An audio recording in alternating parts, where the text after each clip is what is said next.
I think I was going to be fine either way. I was certainly preparing myself to be fine either way, but we're on the other side of it now, so I feel like I think what comes from the heart reaches the heart, and Lynn wrote a piece and a role that came directly from the bottom of his heart, and we try to deliver the material in that way, and so I think that's what's connecting with people, just the humanity of it. Um, I think people are seeing themselves in how flawed these people are, and it's giving them hope because of the wonderful things these people were still able to achieve, even with their flaws. There's a Hamilton cast party that I am itching to get to because I haven't seen my brothers and sisters since really, haven't really gotten a chance to look in their eyes, and yeah. Ecstatic, overflowing. This is what it feels like for your cup to runneth over. This is what it feels like. Rooting factor is everything. And I play a woman who is worthy of being the first president of the United States. And it's Lin-Manuel Miranda wrote that into the DNA of who this woman is. He says all the time, this is the smartest person in the play. But the world does not allow her to be that, to do that. And yet she's still fiercely influential to everybody in that world. And doesn't necessarily win by choice. And I think that makes her extremely lovable, and it makes people root for her and celebrate her even when she gets her heart broken. There are no rules. There is no time. There is no limit or no expiration date on your value, even as a woman in this field. There are things, there is a clock that's ticking, but it's not necessarily, it in no way defines your worth. And I worried a lot in my 20s that I was missing the boat. I worried a lot about the fact that I wasn't sure that I was hustling hard enough. I didn't necessarily know what it meant. I would have encouraged myself to continue working hard, but not to beat up on myself as much, and to believe that what is coming to you if you work hard and you don't compromise what you believe in will come. I'm going to celebrate at a party with my cast. I want to boogie down with them. I want to have a toast with them. I promised to dance to Jeffrey Seller, the producer of our show.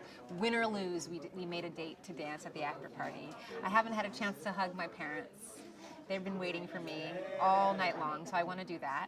And then I want to go to sleep for 3 weeks. That would be the best reward possible. Well, it's really an enormous honor. I was nominated 5 times for Best Director and never won.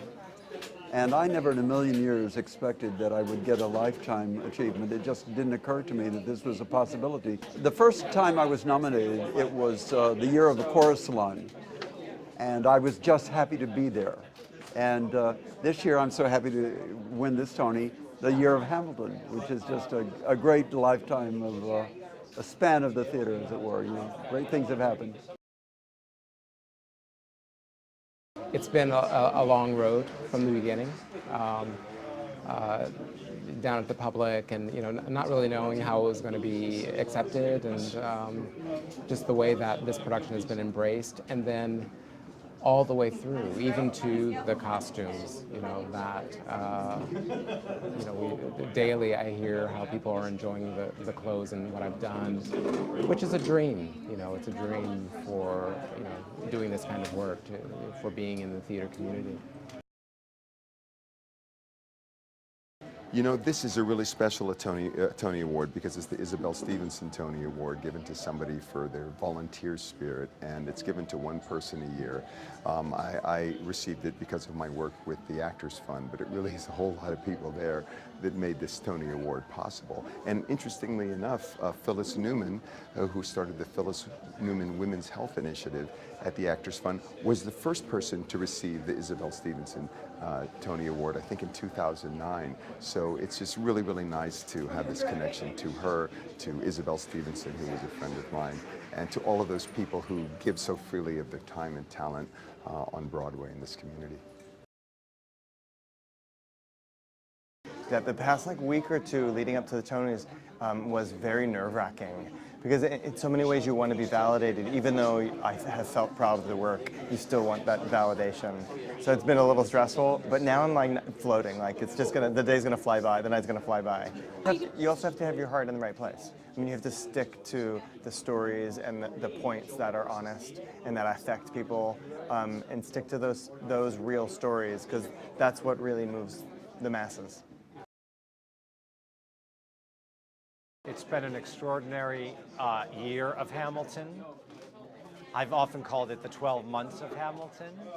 And after starting previews last July with a visit from the President of the United States, it feels so good to end here in June with a community celebration known as the Tony Awards.